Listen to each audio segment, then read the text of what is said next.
like to bring this meeting to order.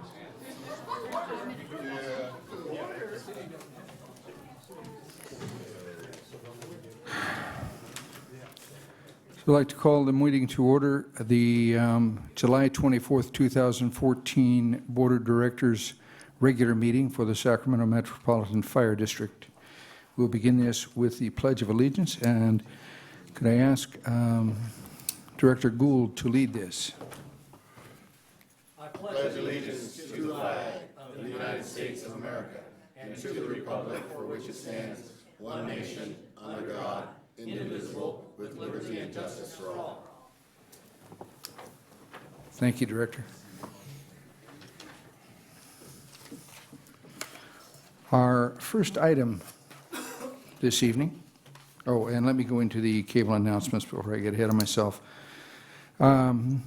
Open session meeting is videotaped for cablecast on Metro Cable 14, replayed on Saturday, July 26, 2014 at 1 p.m.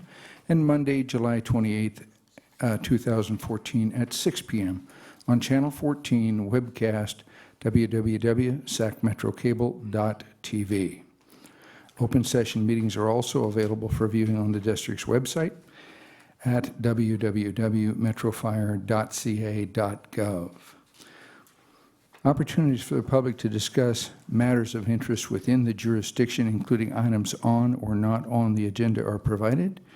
And do we have a speaker for this evening? Yes, there's one speaker this evening, Betsy Wieland.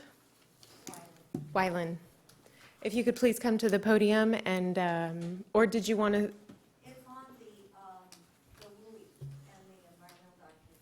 Can you wait until you have that discussion and then make your? If you want to do it during the presentation? Hear the presentation Okay, and then develop. okay. We can do that. Fine. Moving then to the consent agenda. Mr. Chair, I so move. I have a motion and a second. Will the clerk please call the roll?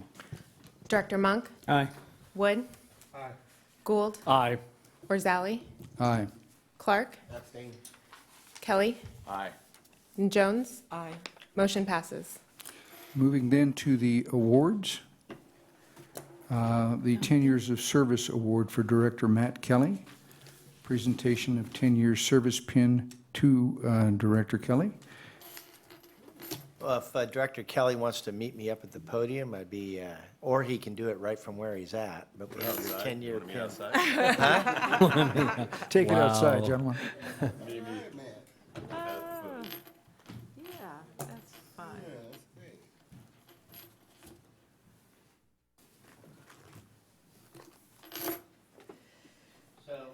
For everybody that doesn't know, we have years awards, number of years that you've served on the board or in the department. That's one of our deals, 5, 10, 15, 20, 25, 45, 65, and 70-year pins.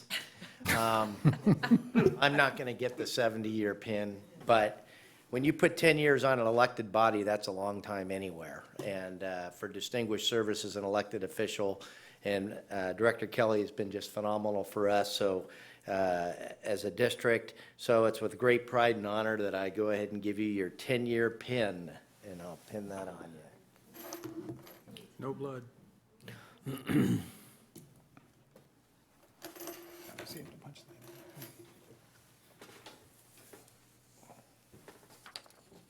Thank you. Right on. All right, nicely done.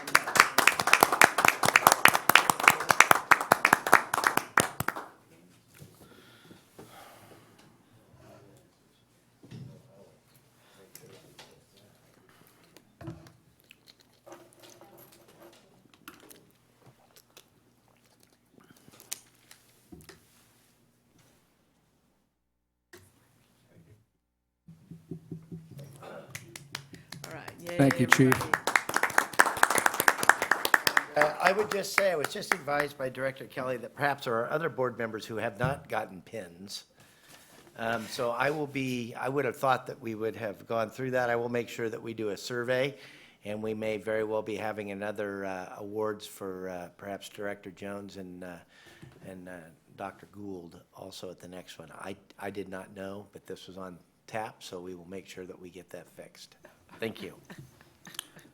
Thank you, Chief, and congratulations, Director Kelly. Thank you very much.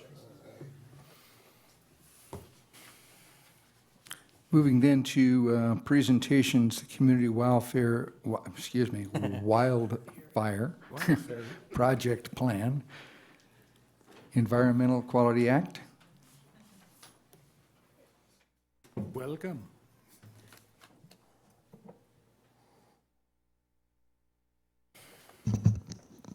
Thank you, everyone. Captain Vestal, project manager for the CWPP, or Community Wildfire Protection Plan. And I'm trying to queue up the presentation now.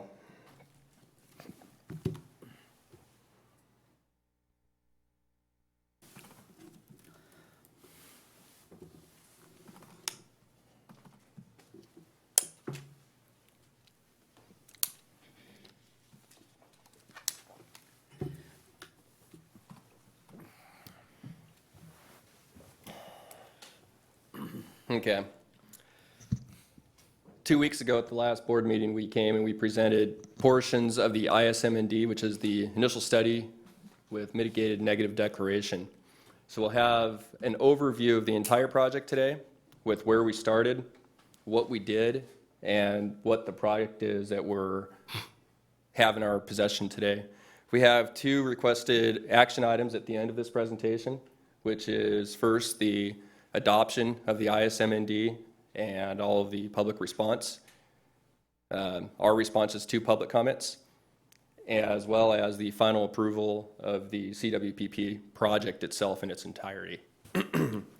With me today, I have our entire consulting team, starting with Mike Parker and Amanda Olegzulin from Ascent Environmental, Carol Rice of Wildland Resource Management, and Kate Dargan, the CEO of the Interra Group, which made our geoportal portion. We came from the concept of a CWPP based on a few reasons.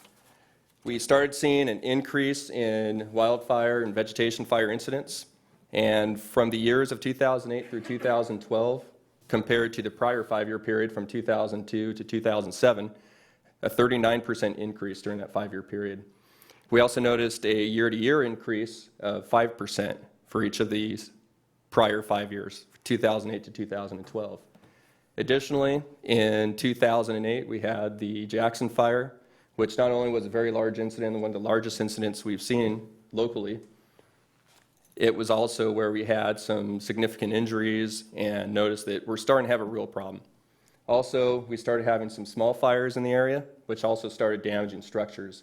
And maybe not complete losses, but we just noticed that trend. So we applied for a FEMA FP&S, or Fire Prevention and Safety Grant. We won that grant in the amount of approximately $1 million, and it was an 80-20 match. So FEMA provided just under $800,000 in the amount of $794,000, and Metro Fire contributed the remaining $192,000 for the 20%. What we came up with was the CWPP itself, which is a literary document, programs, environmental concerns, things we can do in prevention, response, recovery, and the resiliency of the entire community to wildfire. A lot of times we think about that as, how do plants grow, or what do we do after the fact to ensure that the natural habitat recovers as we desire. What's often left out is the structures. How do structures not burn? How do we educate the community? That's where we had 16 different courses in structural fire prevention as related to wildfire. Those were taught by the NFPA, the National Fire Protection Association. We had approximately 600 attendees, all community members, along with several of our personnel, a few of our members of the board of directors. And we also have this thing called the Metro Fire Geoportal. And what that is it's a web-based tool that brings in all of the words and ties that into something that's living. It's a visual representation of the CWPP, all of the words, and it's interactive. So not only can we use it in a prevention and a pre-planning phase, but the community can also log into it and get a detailed report on their particular residence to find out what risk they have on their property and ways to improve the chances of their home surviving a vegetation fire. Finally, Ascent Environmental did our environmental review process. And because of the types of projects and those effects on the environment, we were able to do an ISM&D, as we talked about 2 weeks ago, and we'll review again today. I already introduced the great consulting team I have. And I talked a lot about the background, how we got here. So what we really wanted to do was decrease our fire risk in Sacramento County. This doesn't mean that we think that there aren't going to be fires. We just don't want people's homes to burn. And when their land burns, we want it to recover. Very respectful of places like the American River Parkway, the Dry Creek Parkway, areas in Rancho Murrieta, and some larger areas of the southern portions of the county. But we also did include the urban areas because there's a lot of urban forest, a lot of park areas like in Citrus Heights, North Highlands, some areas there that have a specific and particular risk that is oftentimes forgotten when we talk about wildfire or vegetation fire. Got a little bit ahead of myself before this slide. We started this last summer, approximately right about now. So we've been working on this thing for 12 months. Myself, I had 2 other personnel assigned to the project, Michelle Cummings and Leslie Miller, as well as the consultants, and all of the CRD division, Community Risk Reduction Division, played a huge role, especially Assistant Chief Fire Marshal Bill Daniels and Supervising Inspector Lisa Barsdale was instrumental too. Tons of support, as well as Chief Holbrook too, with information. At this point, I'll turn it over to the team. And first up will be Carol Rice of Wildland Resource Management. Good evening. Here we go. It has been my pleasure and delight to develop a community wildfire protection plan in concert with your staff, the stakeholders, and the consulting team. The planning process and the document itself is intended to help agencies, communities, and local homeowners define, plan, and prioritize the types of actions that will limit damage with the inevitable wildfire. It's an opportunity to coordinate existing fire hazard mitigation and fuel reduction activities between various jurisdictions. It incorporates multiple values and stakeholders, and it will share and define best management practices. And we've already seen some of the fruits of this we're already working together better. And ultimately, the goal is to protect human life, reduce loss of property, critical infrastructure, and natural resources from wildfire. The CWPP document itself summarizes what we did, who did it, what was recommended, and what's important. It addresses all phases of the fire event, all the way from ignition prevention to pre-fire preparedness, the fire response itself, and recovery. Metro Fire reached out to the community through their home ignition zone workshops, and we did get homeowners in the stakeholder process from those workshops. We had good involvement from local cooperating agencies with representatives from the cities of Rancho Cordova and Citrus Heights and Sacramento, Sacramento County Board of Supervisors, Emergency Services Offices, Sacramento Regional Park District or Department, Sacramento County Planning Department, Sacramento Regional Conservation Corps, and the American River Foundation. Good local support. We had, as I mentioned, 2 homeowner associations participate in the stakeholders. Both CAL FIRE and Caltrans represented the state, and as did the Bureau of Land Management and FEMA representing the federal level of government. So we had stakeholders from all levels. We held 3 stakeholder meetings from October to January with more than 20 different stakeholders representing their agency or their organization. The wildland-urban interface is generally where the greatest loss from wildfire is expected to occur. Building codes, defensible space regulations, fire station locations are all targeted based on whether property is in the WUI, so we mapped it. Strictly speaking, the wildland-urban interface is anywhere vegetation becomes closer to structures. But rather than designate very small vacant lots as wildland-urban interface, because that would be so, we developed some criteria that would be useful for policy-level decisions. We captured, in essence, big, empty lots with vegetation. We assumed all large parcels with vegetation may have a development planned on it in the next 20 years, so you would want WUI type of regulations to be in place there. We assumed also that there would be a halo of WUI, what we'd call WUI, around large parcels of vegetation, since embers can fly from those wildlands into the built environment about 1,000 feet, so there's a 1,000-foot buffer. The result of this criteria was vetted with the stakeholders and shows that most of the wildland-urban interface is in the northwest, southeast, and a path following the American River. And everybody kind of said, yeah, that sounds right. The Community Wildfire Protection Plan developed projects to minimize those risks in the wildland-urban interface. 3 different types of projects were recommended: those that reduce risk through education and collaboration, fuel management projects where fuel breaks may be created, for example, or trees along bike trails limbed up, for example, or projects that targeted ways to reduce the vulnerability of structures. So here are a few examples of projects we chose to highlight, many of which are located in the American River Parkway. We worked directly with the staff from the Sacramento County Regional Parks to locate and design these projects. For example, we suggest maintaining the existing fuel reduction areas and expanding fuel treatments in some areas, such as near Bannister Park and along bike trails. And some of that they're taking to heart. Some fuel treatments can double as restoration, such as in the Rossmore Bar area where it burned, or where the yellow star thistle can be reduced anywhere and throughout the parkway, but we do have one specific project area. Projects that can reduce structure ignitability include seeking grants for wood roofs, which is available from FEMA, actually, and to retrofit district stations to act as demonstration areas of good practices, and hiring more inspectors to increase compliance with defensible space. Okay. And back at the American River example, a project might include a short strip of better access and an update of a sprinkler system at the Ifi-Ya. Here's a map, and that shows many of the treatments where in the parkway where they're located. So that includes the peach area, that is some enhanced fuel reduction, and generally that's limbing up of trees along existing fire breaks. There is one fire break near a horse trail, and that's in magenta.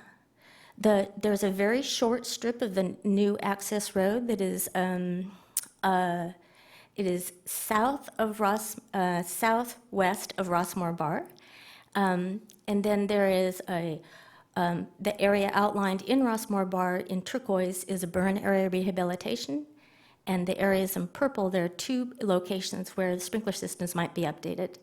And then last, in yellow, appropriately, the yellow star thistle prescribed burn is a designated project. And one last project type is to create and maintain fuel reduction areas around subdivisions that have wildlands surrounding them. So we outlined in a tan or orange, depending on what screen you see, areas that might be suitable. For example, there are some subdivisions we found that might be appropriate for this treatment in Florin and in Vineyard. There's an area around Gold Break. We would like to have a fuel break. Pinewood, Riverwood, and Alberta, and for instance, a subdivision near Watt and Antelope, and another one south of Sunrise. Those are just examples. Because it's a community wildfire protection plan, many people have to take part. Many agencies, like you, will be asked to approve the plan. The plan will also need approval by the Board of Supervisors and the mayors of the cities of Rancho Cordova and Citrus Heights. But there are many more involved in implementing the plan. Those would include the homeowners and landowners, homeowner associations and landowners such as Sacramento County Regional Parks. And those, and that's important because they're the landowners, it's their land, and yet there's another group, which are the workforce for implementing the projects, and that would include the Sacramento Regional Conservation Corps or perhaps the Sacramento Regional, Sacramento County Planning Department that will help us in future thinking. Because the CWPP is a living document and a process, we also included a monitoring plan. And that would include details as to whether or not we've achieved our goals, and that way that we can replicate our successes and learn from our challenges. And many times CWPPs are updated, and so with this monitoring, it'll just get better and better. So thank you.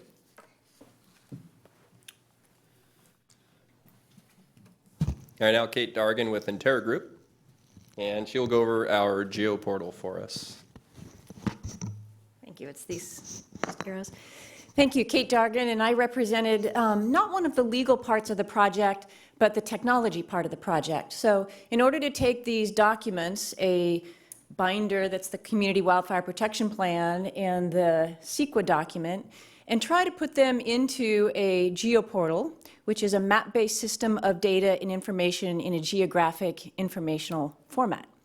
And that is something that Metro Fire will have as it leaves this phase of the project and moves forward, because it brought much data from many of the stakeholders together. We brought ARP, geospatial data into the project, community data, Sac County Planning, Sac Cities. Everyone's shipped their data into the project, and that's been used along with your historical incident data and Sac Metro's data to bring the project together in a technology way. And once again, this is a very leading edge of capability that fire services are just beginning to do around the country. So today we're just going to give you some screenshots of it, and if you're interested in more, I'm sure Captain Vestal or staff can give you a more comprehensive tour of it. So a map-based data system, think of this as something like Google Maps, but customized just for your district. You can zoom around, you can turn information on and off, you can do homeowner interactions from a tablet, talking to a homeowner in the field at their house and show them specifically what their issues are around their structure, and you can create reports from this. So it is built with your IT department's approval. It's off-the-shelf cloud technology. That's something that you've probably been exposed to. That makes it real-time and shareable data. It integrates many data sources and geospatial information together into one platform. It also takes GIS out of just a single analyst's hands and puts it into the hands of anyone in your department that has a login permission, or even into the public hands if you choose to make it a public website. It shares information between ARP, other responders, different organizations. If you choose to give them password permission into your system, they can put in new fuels data from American River Parkway, can be instantly loaded into the system and shared with your responders. And it provides data security through its roles and permissions. It has little or no impact on your IT staff, and it grows in modular sections. You have the wildfire component of it now. Why a geoportal? Well, it's probably a term you've never heard before, but like I said, this is where public safety departments are headed. One of the big future uses of technology is to bring data out of single standalone systems like a laptop and get it into the web and be able to share it with responders. So it brings data and makes it more informative and shareable. It helps you move from preparedness work, which is what a lot of the CWPP work is about, understanding your prevention, your mitigation, your preparedness phase. But how do we move that into our response phase? If we're doing structural protection along the American River Parkway, do we have access to the information about where's the fuel break, where is the sensitive resource, where are the homes that are most vulnerable? And so that moves it into your response and your recovery phases as well. And it's just a simple visual system for communicating lots of data. Instead of a long list of addresses about where you have vulnerable homes, you see it in a map-based format. So here's an example. This is just a screenshot. This is what it looks like when you log in. And it is organized into the data that functions as support for the CWPP. Your wildfire risk, which is where all of your home risk models and assessments are. And your wildland pre-plans, in case your staff wants to go out and create wildfire pre-plans specifically in the community themselves from their tablets or their computers. And that makes it live. Once you've created a pre-plan, let's say a station goes out, Gold River area creates a wildfire pre-plan for a community area. It is now in the system and usable for everyone else. So what the portal does today, this is just a laundry list. It's not exhaustive or conclusive. It's just representative of what it does. It stores all of your WUI fire prevention information in one place. The databases, the mapping system, it's all there in one place for your staff to access. It creates a risk assessment of each and every home in Metro Fire's jurisdiction that lies in a WUI area. Each and every house has a customized risk assessment. It provides a home assessment report based on that risk assessment for each homeowner that can be emailed or hard copy, handed to a homeowner that customizes their actions for their particular structure. If you have firefighter responders for a fire, they can quickly draw a circle on the map and print out a structure triage report that gives them the list of all of the firefighting concerns in that area that they drew a circle around. It allows your staff to assess up to 30 critical safety items on each home in the district, and it provides a backbone for measuring changes. Let's say you have a wood roof program and it changes over time. The system can provide you the metrics that show change detection as you go through mitigations and improve your wildfire risk. So here's an example. All of your risk is red at the moment because all of the home assessments are still underway, so it's defaulted to your highest risk, but it is the parcel layer married to the risk model for each and every house that I spoke to. So things like the parcel number, which gives us the key record locator for that. How close is it to the wildland vegetation? Is it within that 1,000 feet? The building construction features, the vegetation features, defensible space, access that are so important for firefighters, ingress and egress, driveway lengths, widths, turnarounds, bridge weight limits, response times, and then special risks to firefighters. And you only have a portion of the screen here, so here's how it looks. And all of that is combined into a risk model that was vetted out during the process and gives a risk score to the property itself. And that will change over time as the assessments are done, either through community or staff visits, defensible space inspections over the years ahead. So it's providing you a very robust foundation for moving forward with future work with your prevention and mitigation staff. So in addition, it allows firefighters to create and share the wildfire pre-plans that I spoke to. The fuels reduction projects can be mapped in so that other folks can see them as you do them over time.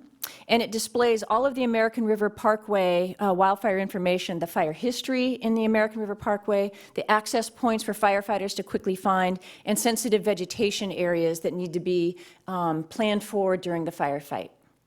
It also displays 10 years of incident history that Metro Fire put in. So here's an example of the screenshot coming out of the American River Parkway. I just turned on the upper left, you'll see examples of some of the data layers that staff can select and turn on and off. You could choose to see your own boundary. Your names appear over your boundary areas once you turn on the Metro Fire District member boundaries. It has a legend there, so you can see where the hydrants are. The color coding, which I didn't show you here on the legend, but the orange and the pink are different vegetation types within the American River Parkway. And if we turned it into the topographical, or excuse me, the satellite view, you would see the homes themselves pop up in satellite view.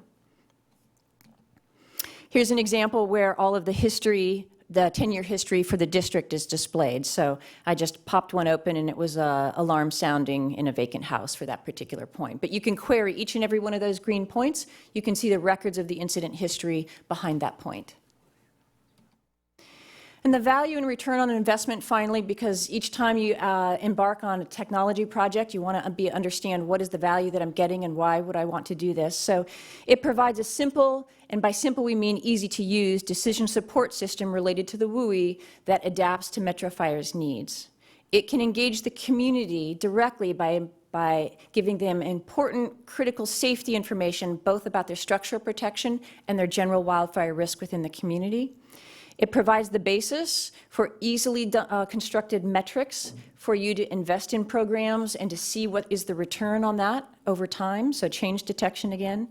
And it provides a foundation, even though Metro Fire doesn't feel that we're ready yet at this phase of the project, but this simply turns around and can become a public interactive website if you choose to.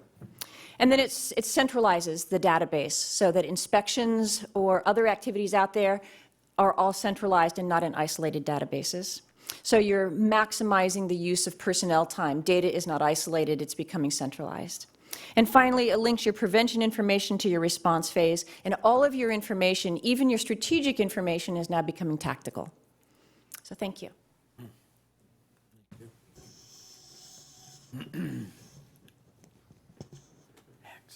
Good evening, Board. Mike Parker with Ascent Environmental. Captain Vestal and I spoke with you a couple weeks ago about the CEQA process and the ISMND. Some of this information is going to sound a little bit deja vu to you guys, but part of the statute requires me to inform you of all that we went over and all the conclusions again. So the CEQA's requirements for an ISMND is a 30-day public review and comment period. Metro Fire posted notices in the SAC-B, online, and at the State Clearinghouse for 30 days. The public comment period ended on July 14th. And this slide is a summary of the ISMND findings. The initial study mitigated negative declaration found that implementation of the CWPP would result in no impact to mineral resources, population, housing, and public services, a less than significant environmental impact to aesthetics, ag, air quality, greenhouse gases, hazards and hazmat, land use and planning, noise, recreation, traffic, and utilities. The final bullet that you see there is these are impacts that are reduced to a less than significant level with implementation of mitigation measures that were identified in the ISMND. And those issue areas were biological resources, cultural resources, geology and soils, and hydrology and water quality. Last time the board had questions about what the mitigation measures were, so we provided a slide here. As you can see, a lot of mitigation was applied to the biological resources. This is partially because of the sensitive nature of the American River Parkway. And mitigation here ranges from special status plants to California tiger salamander, wetlands, protected trees. You can see all of them there. I won't go over the entire list. For cultural resources, we required sensitive resource training and response if human remains are discovered. For geology, there's best management practices that are required when conducting prescribed burns. And for hydrology and water quality, the main mitigation is incorporation of the American River Parkway General Plan, EIR, for consistency with county erosion control plans and stormwater design manual. So this slide, we have a little bit of a change to. After receiving comments at this meeting, Metro Fire can adopt the MND and approve the project, undertake additional environmental studies, or deny the project. And staff wanted to request the following actions of the board. And here's where there's a little bit of change in the technical language. We're going to adopt the initial study mitigated negative declaration and approve a mitigation monitoring plan that Chris is going to be handing out right now, as well as a response to comments memorandum that we prepared. The second action item is going to be to approve the Community Wildfire Protection Plan. And let me talk a little bit about the document you guys are holding in front of you. CEQA requires a lead agency to respond to comments received during the public comment period. And in this case, on the ISMND, we received 2 public comments. One was from the Regional Water Quality Control Board. The other was from FEMA. Both of these letters are essentially the standard form letter that they'll send out on almost any project they receive. The Regional Water Quality Control Board described a lot of permits required for stormwater quality, especially for development projects. The ISMND discusses all the stormwater permits necessary, and for the FEMA, it was talking about the risk of developing structures within a floodplain, and implementation of the CWPP includes no habitable structures. So that's a summary of the responses that we gave you. And attached to that document is a mitigation monitoring plan, which is also one of the items that you would approve with the initial study mitigated negative declaration. And what that is essentially a companion piece that the district will use to monitor the implementation of the mitigation measures included in the ISMND. It's essentially a checklist that staff will sign off on. And if, Chris, you wanna- I have just a few comments. We talked about a lot of projects, and you saw a lot of examples of things that could take place. The plan we performed and approval of the plan does not necessarily put into place any of those projects, for two reasons. Number one, all of those require funding. The approval of the plan does not require that we find funding to do any of the plans. Secondly, as a minimal landowner, we don't have the authority or the jurisdiction to actually implement a plan on land that we don't own. So when we talk about those other signatories, those other government bodies, that's where their approval comes into play. When we want to do a project on their area, or when they come to us and say, can we use your plan to assist us in designing a plan or a project for our area, that's where it comes into play. Our plans, everything included in this is essentially the term shovel-ready. So if funding were to come into play, then we'd be able to do a lot of them. One I might use as an example is the fire station or demonstration fire stations for proper defensible space or vegetation practices. We recently applied for another FEMA grant under the fire protection or fire prevention and safety program, which would provide funding to do some of those station renovations. So some of our stations in WUI areas or some that we might desire to replace a wood roof or do good defensible space is where that would happen.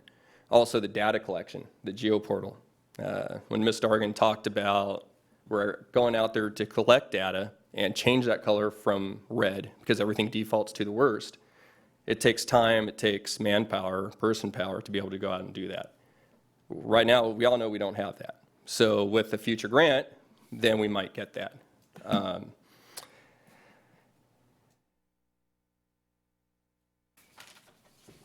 Personally, this was a fun project to work on, and it couldn't be done without a lot of support. And my wife's here tonight, which is really moving, and had a lot of help, and father-in-law helping me get that done, who unfortunately can't be here with us, but wanted to be here tonight for him because he made this happen and needed to see it through for him. So, Chief Hankey and Chief Wells offered to do this presentation for me tonight, and I basically didn't allow them because you don't tell the fire chief no too often, but I think my father-in-law would be proud. He was a stubborn engineer who wouldn't have let me say no if he were here with me, so I needed to do that. I'll take any questions along with the consultants and hopefully answer them to your satisfaction. A question, I heard you say that the system automatically defaults to the worst case scenario, and that given grant funding, that you would be able then to go in and, what's the term, mitigate that? It would be to assess or perform data collection. So if there is a property which was defaulted, and when we say default to the worst, that's default to the worst based on the building permits that were last pulled for that property. And those oftentimes designate, the minimum type of roofing, siding, things like fire hydrant distances from a property, size of water mains. All of those things were taken into consideration. So it defaults to the lowest acceptable level for when the last building permit was pulled for a particular parcel. We would go in and then put in the actual values. So if there were renovations that were done, if there's something that happened on a lot that improves it, but is not related necessarily to the last building permit, then it would improve the resiliency or the risk assessment on a parcel. All right, thank you. This is a great presentation. Please, Director. Thank you. Captain Vestal, thank you very much for your presentation and your team's presentation tonight. There's some exciting futuristic kind of things that are available to us through this geoportal. It sounds pretty impressive. I've also, my head's kind of hurting with all the new acronyms that you've thrown at us tonight. I didn't even know the American River Parkway had an acronym until you started using it tonight, so that's nice. My question is other locations around the country have these kinds of plans in place? There are. Colorado Springs was probably the first, and they did theirs in the early 2000s after the big fire they had, and the name escapes me at the moment. They actually had one prior to that fire, and for the size of that incident, the intensity, their home loss was extremely low. After that incident, these kind of started to spread throughout the country. However, most agencies or areas that have these, because they're not all fire department based, they're a community-based program. A lot of CWPPs come from things like Firewise communities or fire safe councils, which are community-based groups that decide to do things to make their community safer from a wildfire. And they may associate with fire department in creating that plan, but the fire department may not actually be involved in orchestrating the development of the plan, if that makes sense. What we did here is actually somewhat groundbreaking. We took a big, well-known writer of CWPPs. We combined that with a technology piece, which is being used by really large fire departments, LA City, Ventura, Orange County, Colorado Springs, Forest Service, nationwide stuff. And we tied that into that literary document. And then finally, we pulled in the environmental piece and said, you know what, we're going to do all this. We're going to knock out everything so it's ready to go on day one, provided we get funding and authority on with the correct landowners. I don't know of any other jurisdiction that has as comprehensive a plan as the one we developed. We spent a lot of money on it. We got a big grant for it too. But that was something that I believe, and I went back to Emmitsburg, Maryland, to the National Fire Academy to take a course on this particular topic. And I almost felt like I could have taught the class after the experience working with these consultants and putting all this together. Our level of plan, the comprehensiveness of the plan, and the interrelationships of all the pieces of the plan, it doesn't exist anywhere else. So no one else has a plan like ours, but yes, these are all across the country. But ours is going to be a groundbreaking leader in CWPPs. Well, but that's pretty typical of our organization, isn't it? Absolutely. I mean, really, we're doing stuff that nobody else has done. Now, I guess my follow-up question is, with that in place, is it reasonable to assume that because this is such a strong and cutting-edge plan, that it will be an element that's required for additional and future grants? I guess my question is, we spent all this time, energy, and money to come up with this great plan that we're going to approve, or I submit that we approve it tonight. Is it going to pay off for us because federal grants will start coming down the road mandating that a CWPP involving the ARP of the elemental QRP are all part of what's required in order to get new monies? Because I just hate to see this plan shelved and then kind of just die away in some library someplace before the next round of funding comes that allows us to do several other new acronyms that you've presented tonight. What's your thought in that regard? That's already the case. Locally, probably the biggest impact, and this isn't even at the federal level, but locally, we've been working with Sacramento County Regional Parks to do a prescribed burn in Dry Creek. We've done a lot of burns out there before that they've been for training, and they've been for basically, we use a lot of exemptions with air quality and Sacramento County Department of Agriculture to get exemptions to be able to conduct those burns. Sac County Parks came to us after this plan was well into place and said, you know what, we want you to actually do a mitigation burn, a prevention burn in Dry Creek, and we're going to give you money to do it. We haven't been able to do that because of air quality, and of course red flag days just always seem to pop up whenever I have it planned, but that has never happened in Sacramento County before, where an agency has been provided funding to do a prevention plan type burn. In the national level, FEMA and a lot of the other, like the Firewise groups and the fire safe councils, they are requiring some type of pre-existing plan, even if you don't call it a CWPP, but they want some type of pre-existing plan. They don't want you to just ask for money and say, these are what our ideas are. They want you to have something that's solid. And, we can always talk about the experts from afar, the consultants, and we can always talk about local expertise, but we've tied all that together. And I'd be surprised if we don't get the next level of funding from FEMA to put a lot of these pieces in place. The grant I spoke of earlier that we applied for, the station remodeling, roof remodeling, replacement, vegetation clearing, all those kinds of things, it's going to happen for us because of this plan. I'm pretty confident in that. Kudos to you. Thank you. Any other, No, go ahead.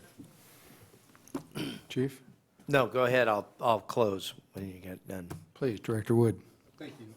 Captain, great job, like it's already been said to you and your team. The only question I have is, it doesn't sound like this is ready yet, but when can I go home and put in my information to change my red on my house? I'm going to anticipate about 3 weeks on that part. We have a few final tweaks.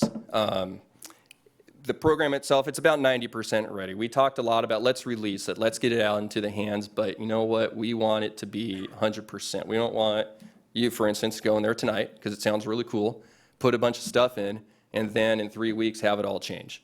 So we have met all of the grant requirements, the requirements under the application, but we can do more, and we want to make sure that we do the utmost possible before it gets released to people and before people can start making changes and have it reset, if you will. And what sort of announcement, or how is it going to get brought out to their attention that they can go home and do that? It's on our website, and we're also mailing out 10,000 brochures. In fact, those went out yesterday to the mailer. So 10,000 of our WUI residents that we selected as being the most highest at risk. Things like rural properties, rural residences, and we all had to go off of the parcel assessors, or the county assessors' information on that. But almost all of Rancho Murieta, all of Rio Linda, Alverta, many areas of Florence, Slough House, even surprisingly, what I was surprised with is how much WUI there was in Fair Oaks, Citrus Heights, the Arden area, that are going to receive these notifications. So that will refer them to go to our website and get that information. Thank you. Director Monk. Again, I'll echo my fellow directors' comments. An excellent job on the presentation. As this moves forward, do you look forward that a video or something or other tying all this together and how this program's going to be used will be prepared? I would anticipate that. We've talked a lot about over the last 12 months, and I go back to what I just said about when the website will be released. I felt like it's so many times I could have done that internally for our personnel, but I felt like there was always just a missing piece, and I think that missing piece was that finality. And now that we're there, absolutely. And myself and PIO Captain Item, we've talked a lot over the last 12 months, and we haven't ever really made a full decision on anything yet, but we're moving that direction. So being fire season this year, we're already halfway through. I don't know if this year will have the impact that we want, but I think next year we're absolutely going to be in a place where early spring, mid-spring of next year will have that impact that we desire. Yeah, I think a video or a presentation tying all this together, showing how this equipment, how the program actually works in real life in pick Rancho Murieta or Rio Linda, an area like that, will really send this into the next the next atmosphere, so to speak. Yeah, we are serious about this. We've, like I mentioned, we did all the workshops, the public workshops. We put a few newspaper announcements out, those brochures. We have a lot of different tools that we're trying to use to bring people in. We're really looking at this year as kind of a test system for the remainder of it. And next year, the 2015 season, I think we'll make a really strong push to get a significant portion of the district involved. And with the completion of this project too, I look for FEMA and other organizations to rely on us on the West Coast to really apply this up and down the And I've had a lot of phone calls from like agencies up and down. Great job. Thank you. Chief, and before you start, Chief, I understand that legal counsel has some input. Yes, Director Orzali. As has been presented in the public presentation and report, part of what the board is considering to adopt and approve is the initial study and mitigative negative declaration, which I've been informed also includes as part of that the mitigation monitoring program, which is the program to look at how the mitigation efforts are working and how they're panning out and how they're being put in, operating.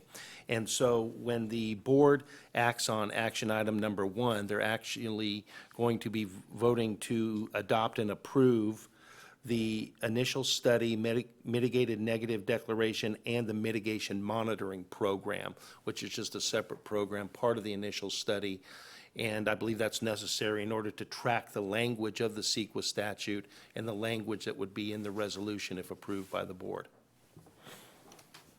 So, council, are you saying when we do this for action item number 1, we need to add the words mitigation monitoring plan, or is that understood? No, we Because should have add had- it to the record when a motion is made to approve, to state, adopt and approve the initial study, mitigated negative declaration, and mitigation monitoring program.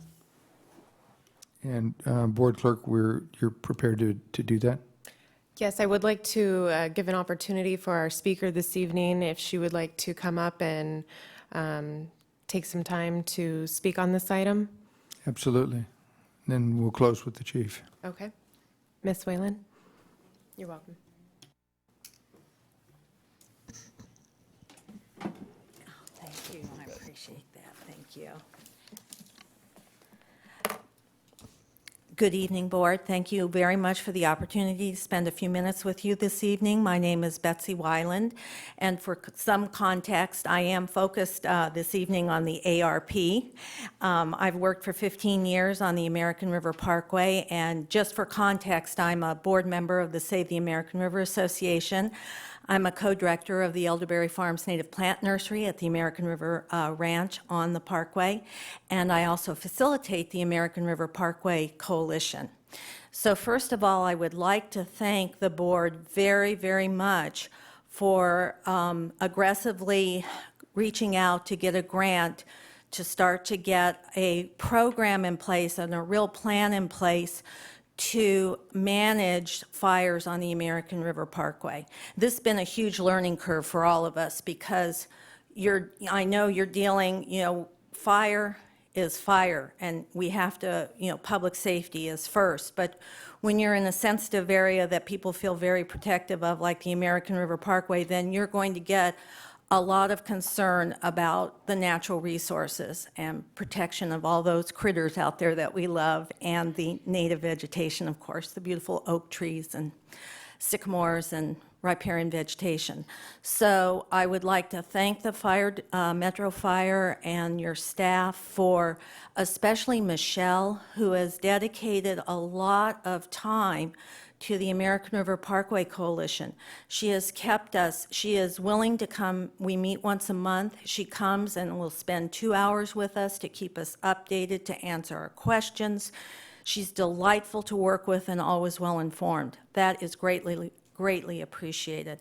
I would also like to thank your staff for working so closely with County Regional Parks, Mary Murray, our natural resource specialist, and I am especially appreciative that the environmental document, through the environmental work, it was decided that really we could work with the fire breaks we already have in the parkway instead of running around creating a lot more, which of course then would involve a lot more of the natural resources. So I also want to say that it was, before I came over this evening, I was at the SARA office, another acronym, Save the American River Association office, and I received a phone call from a gentleman, Elk Grove, who wanted to know what was being done to prevent the parkway from burning down.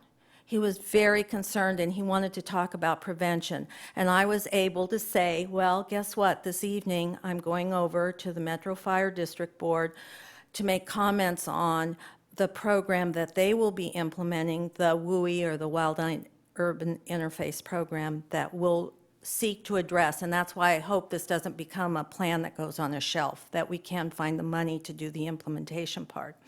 And then real quickly, I'll say also, and then I have a couple of questions, is that what I think one of the most important things that has come out of this effort is that Sacramento, from what I understand from Michelle, the last presentation she did, and from our Chief Ranger, John Havicon, at the coalition meeting, is that you have inspired Sacramento Fire Department to perhaps apply for a like-minded grant, because they were so impressed. And it's very important that Sac Fire get on board with this kind of thing, because they have a lot of parkway land in their district. And I like that we're talking about more coordination and cooperation between fire districts when you're working in the American River Parkway. I think that is crucial and very important. So having said that, then I just have a couple of quick questions on the actual CEQA document. in the Rossmore Bar area, from my understanding, the new access road is not going to be paved. However, in the riparian woodland section, the Bio 8, it mentioned paving of the new fire access road. So I just wanted to get a clarification on exactly what we're talking about with that new access road. I also want to ask, when we're working in the American River Parkway and we're doing fire fuel reduction, if there's, I know Mary has talked about this, where we can leave snags, when we're removing brush, we can actually take that brush and remove it to other areas of the parkway that are less sensitive, so we can leave it in place for habitat. I think that's a part of what we're talking about, but I just wanted to make clarification on that. At one point in the environmental document, it says Swainson's Hawk may be in the American River Parkway. Well, they are in the American River Parkway. Active nests exist in the lower reaches, which I realize is not your Metro Fire District, but we do have active Swainson's Hawk nest in the lower reaches. And they're mapped. You can find exactly where they are. Let's see, is there any other questions? Oh, could you just clarify a little bit as to how there was mention of continuing with a stakeholder advisory body, so I thought maybe you could have some comments on exactly, how that will be handled, or how you'll continue with that and what the makeup of it will be. And I think that was it. Thank you. Thank you so much for your time this evening and for all your efforts and work. It's much appreciated. And then I did bring, and I would like this to become part of the materials that we use as we move forward, which is the California Native Plant Society, the Fremantia issue dedicated to special fire, or it was a special issue, native plants and fire safety. It has amazing information in here and lots of good ideas working with WUIs and native plant vegetation and revegetation. So thank you very much. And I have several copies, and I don't know who would like it or who to give it to. Or if the directors would like a copy, certainly too. Yes, I certainly would. And to address the issue of your questions, do we have a mechanism whereby the questions that she asked can be, the answers can be provided her? I think that's what these consultants are going to do. I'm going to allow Mike Parker with Ascent to answer some. Some of those are technical questions. I could give the fireman answer. However, I think Mr. Parker could do much better. That's all right. I always like the fireman answer. So I think we have all three of your questions, or two questions for the environmental. Regarding mitigation measure Bio 8, I'm actually looking through it, and I don't see the part where it talks about paving. I see where it says new unpaved fire access road, but if there is any mention of paving, that would be a typo. This is intended to be an unpaved access road. I did not see it, but just so the district board knows that that. Second bullet. Oh, here, yeah, reduction and paving of these, yes, so that would be a typo. Yes, yeah, it's not a paved access road. Because in the first sentence, it says unpaved fire access road, so yeah, that wouldn't make sense. Good catch. In answer to the next question, we have a mitigation measure in the document, mitigation measure Bio 6, that mitigates for Swainson's hawks and other nesting raptors. It's your standard Department of Fish and Wildlife. They changed their name recently. See what happens. Department of See Fish what and happens to these Wildlife people? guideline mitigation for Swainson's hawk and nesting raptors. So that is in there. So it says may, Yeah. and you want it changed to will. Well, I don't know if I want it changed. I just wanted to point out that we do have active Swainson's hawk in the American River Parkway. It's not a, And yes. you want to change that or how you would capture that? I think the difference there is the improvements aren't in every location in the American River Parkway. So we would have to, check and see if those hawk nests are there before any of the work is done. So I think that if, the word may be referring to that. But just to be clear, in the mitigation measure introduction, it says the following mitigation measures will be implemented and will avoid, minimize, et cetera. So this is not an optional mitigation. And she's saying that the data can be put in her geoportal. Yeah, it could. That's what I heard her say. She's willing to give it to you. All right. We have all those points and talks, nests, active nests mapped. Great, excellent. Even those guys are being tracked. Mr. Chairman, We can chip in them soon. if I may, Hawk track. I was going to remind you that you won't have to look for them. I'm certain there are people, a vast number of people that will point them out to you. Ms. Wineland, you've sent me several emails in the past, so most recently for the agendas for the Parkway Foundation Coalition meetings. So if you want, I can give you a card tonight, or if you want to find my name on those, you can send me those maps and I'll get them uploaded for you. To respond to your question about how the community stakeholder meetings will continue, currently our plan is to use the past stakeholders, which includes the coalition. And we plan on having meetings every trimester throughout the year. We don't have dates picked out for those yet, but we do in fact have a plan that we're working on finding specific dates. Other questions? And Chief?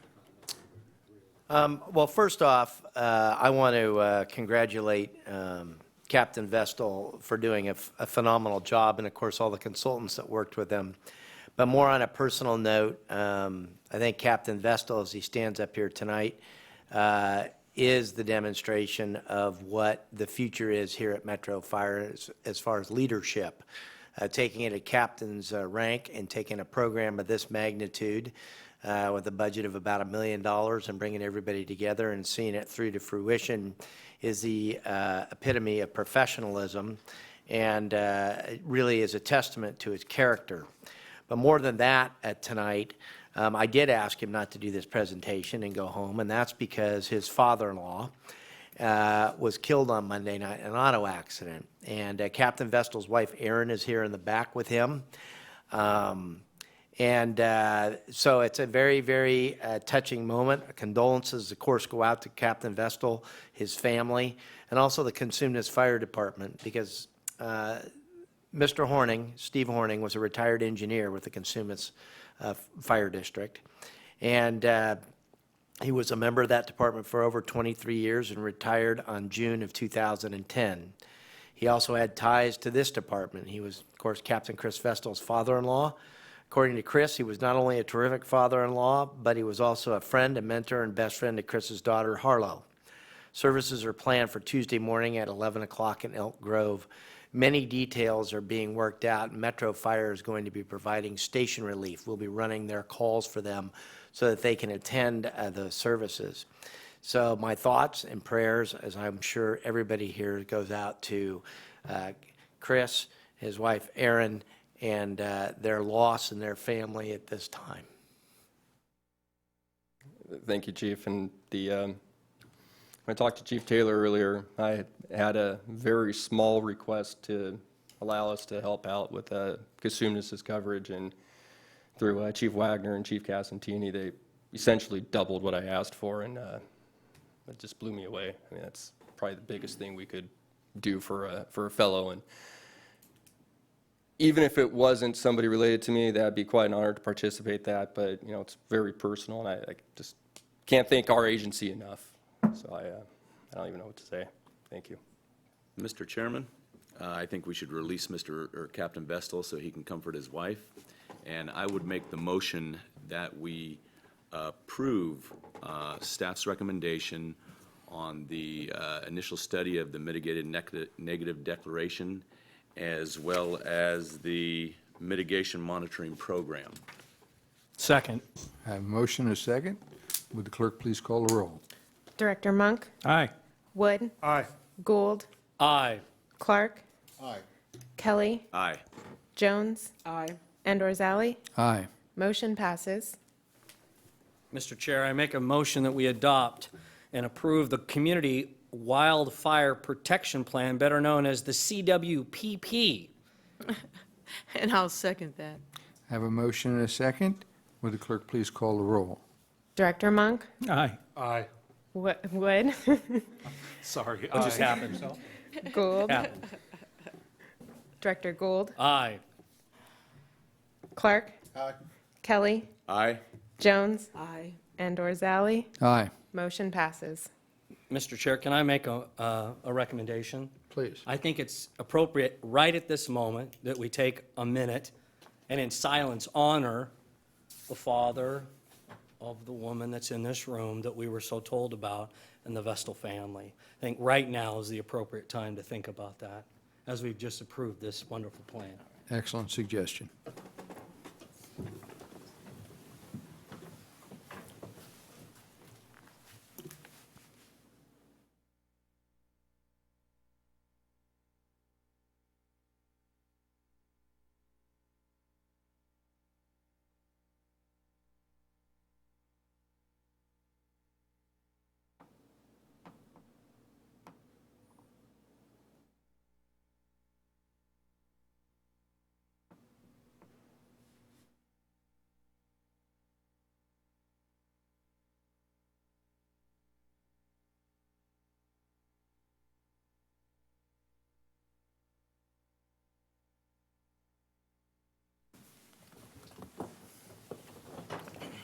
Thank you. Godspeed.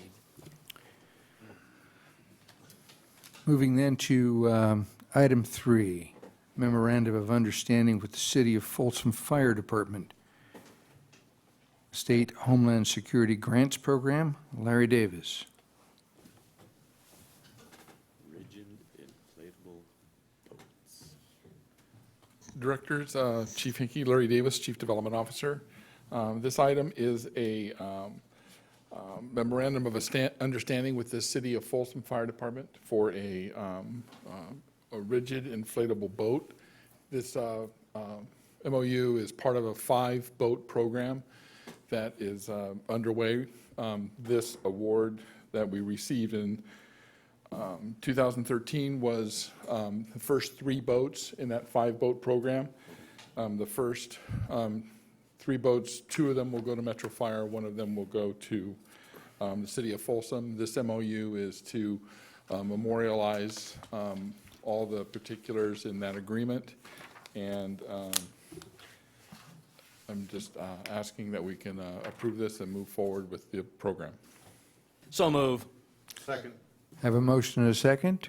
Would the clerk please call the roll? Director Monk? Aye. Wood? Aye. Gould? Aye. Clark? Aye. Kelly? Aye. Jones? Aye. And Orzali? Aye. Motion passes. Larry Davis again on the second item. Oh, I'm sorry, can you call it? I'm sorry. Okay.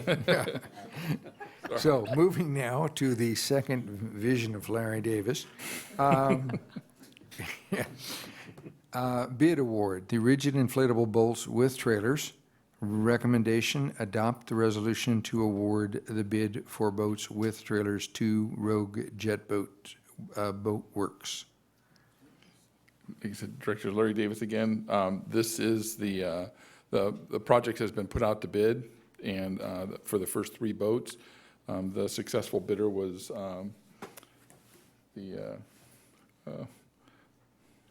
sorry, you just, Rogue. And, sorry. And so we, the specifications were put together, it was sent out to bid. They were the successful bidder, and we would like to move forward with awarding that bid and getting the boats on their way. So move. Have a motion and a second. Would the clerk please call the roll?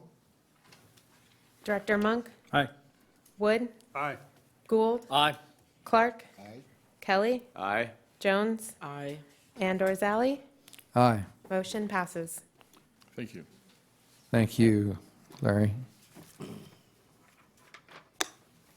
Item 5, Special Service Contract Award, APCO Worldwide.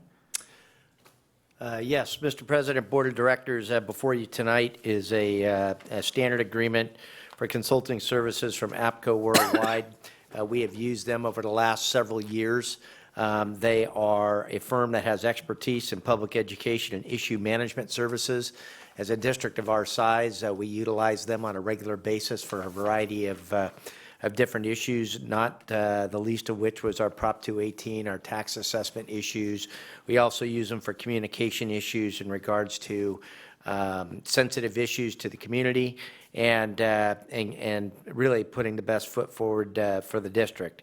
So tonight I have in front of you, really for transparency, $7,500 per month contract, and then there's a contingency in there if we run over, not to exceed 120 grand. So basically, it's a retainer agreement for $7,500 a month, and we use them a lot on a regular basis. So it's our recommendation that we approve them. They have done an outstanding job for this agency over the last probably 5-6 years. So move. Second. I have a motion and a second. Before we go to a vote, Chief, just as a point of clarification, we have in this $7,500 a month, that's going to be $90,000. Right. However, there's a buffer in there. Correct. In case they ran over and we had an issue come up that was of some import, or that ended up taking a heck of a lot more time than what we thought. All agencies can have those arise from time to time. This was a contingency factor in there in case that happened. Thank you. Mr. Chair, might I also, Chief, in regards to the motion, while it's not part of the motion, I think at some point down the road, it would probably be helpful, because they're doing so much work for us that's all across the board. I'm wondering if it might not be helpful down the road a piece, once we get out of fire season or something, to maybe have a presentation to the board that says, here are some of the things that your APCO communication specialists have been doing for the district, so on and so forth, so that we can see tangibly some of the things that I know you have them doing, but may not come to the top where some of the board members get to see what's happening. Absolutely, we can make that happen. I have a motion and a second. Would the clerk please call the roll? Director Monk? I'm going to abstain on this. Wood? Aye. Gould? Aye. Clark? Aye. Kelly? Aye. Jones? Aye. And Rosali? Aye. Motion passes. Moving then to reports. Rather than a report, I'd simply like to express my appreciation to Captain Vestal for his efforts tonight, and my sincere admiration for the courage he showed in making the presentation under these circumstances. I also want to thank Ms. Wayland for the time in coming down here to support this plan. So moving then to the Communication Center JPA. Do you want to do your president's or fire chief's report? Oh, excuse me. So let's do the fire chief's report. Chief Hinkie? I'll just keep this very brief. I have attended now 2 meetings on oil by rail with the director of the Office of Emergency Services down at the governor's office, Mark Ghilarducci, and they have been progressing very well. We have been really pushing for enhanced funding, both through the legislature and through the governor's office, for preparation of hazardous materials response teams. We have a team ourselves, as well as the city of Sacramento, and also for funding for training facilities of hazardous materials, and that appears to be moving very, very well. Also, I was interviewed at length, as was Chief Zagaris from OES and Chief White from the city of Sacramento, by the SACB over the last week. Supposedly, there will be a article tomorrow in the SACB in regards to our 53-acre training facility and how that facility is helping prepare California's first responders and potentially prepare for hazardous materials into the future. And so they did a pretty comprehensive interview on that, so you can probably see that in the B tomorrow. At least that's the best information that I have at this point. And again, on the 26th of August, I want to remind everybody, the Sacramento Metro Public Safety Foundation Swing for Public Safety Golf Tournament, Rancho Murrieta Country Club. Director Arzali and everybody has been working very, very hard on this. I issued a challenge out to the other fire chiefs in the area. I'm not a golfer, so I just said, well, I'll buy a T sign, And I should have known that it wasn't going to be your standard $100 T sign in most tournaments. It was going to hit me pretty good, and it did. So I'm very proud to have that T sign out there. It says 8/26 on my paperwork. It's August 29th? 29. August 29th. Okay, well, I made a mistake there. I want to apologize. So my whole point is I will be out there, probably driving the cart around to see people because that's what I'm good at doing. Yes, and bringing lemonade to everybody out there. So on that, you don't want me playing golf anyways, but it is the ability for the foundation to raise money for not just fire agencies, not just Metro, but all fire agencies, law enforcement agencies, public safety agencies to raise money. And the first thing that they're earmarking money for is the Lucas devices to go into the back of the ambulances. So I really urge everybody out there to please participate. It's a huge event, and it's our first major fundraiser that the foundation is putting out. So I just urge everybody to do that. Retirements effective 7/14, firefighter Pat Plexico retired, 24 years of service. We wish him well. We have a reassignment opportunity, EMS day captain. That closed on the 31st, or will close on the 31st at 5 p.m. And effective 7/15, supervising inspector Amy Nygren was promoted from inspector to supervising inspector. So we want to say congratulations to her. And with that, that concludes my report for this evening. If I could just add to that, since it is a public safety foundation, you're absolutely right. We do not want you golfing. Wow. Or driving. Or driving, for that matter. Please, Chief. Good evening, Mr. President, Board of Directors, Chief Hinkie, Darren Taylor, Assistant Chief of Operations, here tonight to give you your board report for the operations for the last 2 weeks since our last board meeting. First off, I'd like to start by saying, since I missed the last board meeting, which in a sense was kind of our mid-year of the season of call stats, up to date today, our men and women safely and very good at what they do have ran 49,979 calls for Metro Fire. That kind of puts us still on the same track to be roughly at about the 85,000 mark or higher for the end of the year. But since the last 2 weeks, we've had 3,444 total calls. We've had 11 working fires, 27 vegetation fires, 2,660 EMS calls. We transported 1,958 on those calls with a transport rate of 73%. Our men and women have logged 4,056 training hours, which kind of jumped out to me a little bit. That's a lot. Good for them. They've continued the building inspections with 26 in the last 2 weeks. And the crews have attended 16 public education events and community events. I'm proud to announce, based kind of dovetailing off Chief Hinkie's regarding the light crude oil issues that are going on in the state of California. Metro Fire is sending Captain Jason Winter and firefighter Jason Carroll to Colorado for a crude oil course for 1 week, which is paid for by the rail industry. So we're very proud of them for that. Again, like I stated, I was not here last board meeting, so I personally would like to congratulate Chief Shannon, Chief Johnson, and all the rest of the promotees for their promotions. It's great to see new partners come into what we're doing in operations, so congratulations, and for everybody else. This week at the Fire Dispatches Training Center, which is our Gold Canal Gold Canal building, they're doing the CAD vendor demos, which is the demonstrations by the 4 vendors for the upgraded CAD system. We have an amazing team from our district working on that to make sure that not only Metro Fire, but the region gets the best product to serve the needs of the organization into the future and currently. Captain Simmons and Captain Mitchell are both back in the county and in the district. As you guys, I'm sure, probably heard, maybe the last board meeting, they were assigned to the Bully Fire in Shasta County, so now our employees are all back. And in my segment, I'd like to introduce Captain Michelle Idem, the district's PIO. She has some exciting news on something we've talked about for years and years, of a relationship that we are going to start with a media outlet that I think you will all be extremely excited about, and then an update on the CPR, sidewalk CPR. Good evening, Mr. President, directors, and Chief Hinkie, and everybody else. Michelle Idem, Captain PIO here at Metro.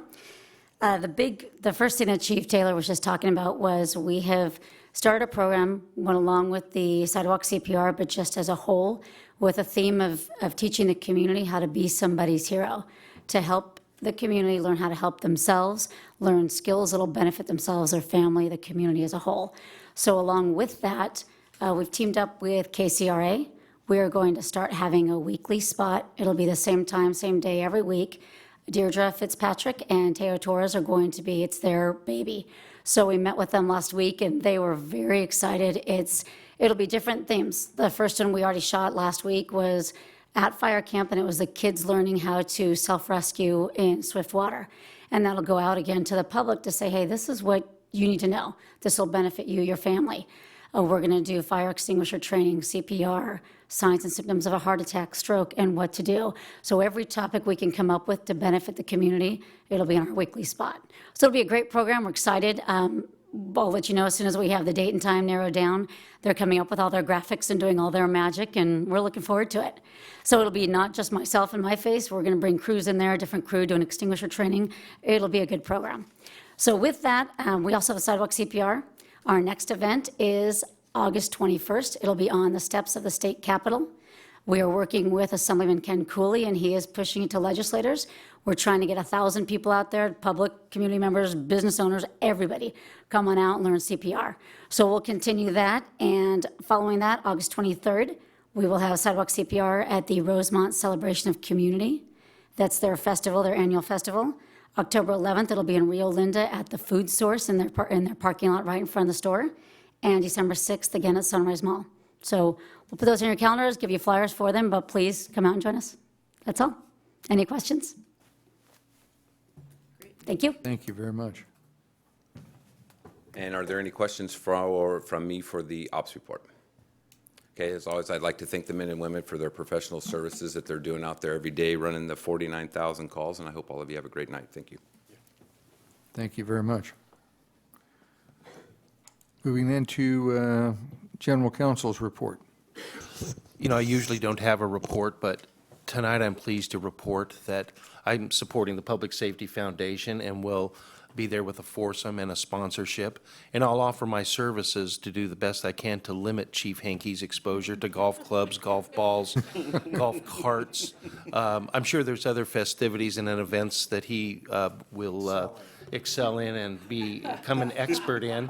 And I'll assist him in those areas as well, but I'll do my best to keep him away from the actual golf course. Is that a disclosure? Thank you, Counsel, and I will volunteer to provide you a helmet. Goggles. Goggles, too, sure. Moving then to Firefighters Local 522. We have a report this evening? No. Seeing no report, we'll move on to item 5, the committee and delegates report. The executive committee will be meeting on August 14th, and so that, and beyond that, we don't have a next meeting scheduled beyond August 14th. So moving to the Communications Center JPA. Seeing no report? Yeah, there's no report this evening. Chief Cochran's on vacation. Okay. Moving to the California Fire and Rescue Training JPA with Director Kelly. Yes, the JPA has not met since I last reported out, and we have a meeting scheduled for September 18th. Thank you. To the Finance Committee with Director Jones. Yes, thank you, Mr. President. I would like to announce that our regularly scheduled Finance Committee meeting is for Thursday, August 14th at 5 p.m. And if we need to massage some of the starting times to help accommodate and expedite the Executive Committee meeting, we can do that via the clerk of the board and respective committee chairs. Okay, and so moving then to the Policy Committee, and seeing that Director Pearson is not here, we'll move into board member questions and comments, beginning with Director Monk. Well, I'd like to say congratulations to Pat Plexico for his retirement. He made it after a long distinguished career, and the promotion of Amy Nygren to Supervising inspector in the Bureau. That's excellent. And to Captain Vestal for all the hard work he and his group did on the CWPP and the CEQA paperwork and all the rest of that. They did an excellent job in fulfilling that grant, and I look forward to seeing how that is presented in reality and how we can use it from the district's standpoint to keep our people safe. So I appreciate all that. Thank you. Thank you, Director. And so, Director Wood? Just want to echo the comments that have been made earlier about Captain Vestal and his team and all the work they've done. It was an excellent presentation, and again, the courage he showed to stand up here and go through it in light of the family issues going on. So that was quite impressive, and condolences to him and his family, and also to Miss Wayland. Mrs. Wyland, okay, sorry. Thank you for coming out. It's important to have people come out from the public and get your input as well as to what's going on, so we appreciate that.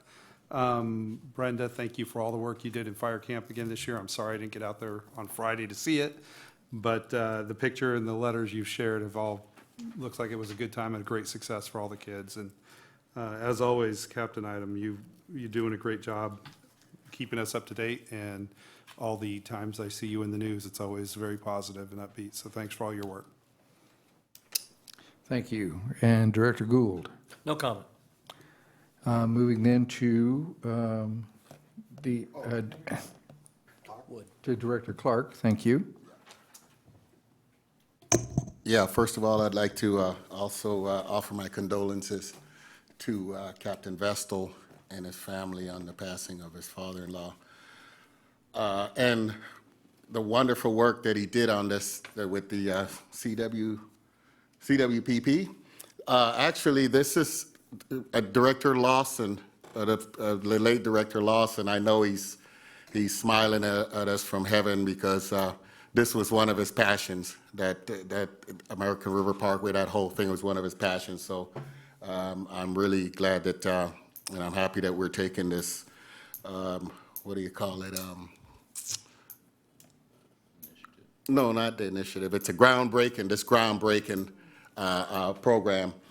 And also Fire Camp. I am so sorry. I was so looking forward to Fire Camp, but I couldn't make it. I just couldn't fit it into my schedule, but I will make every effort to do it next year. That's all I had, Mr. Chairman.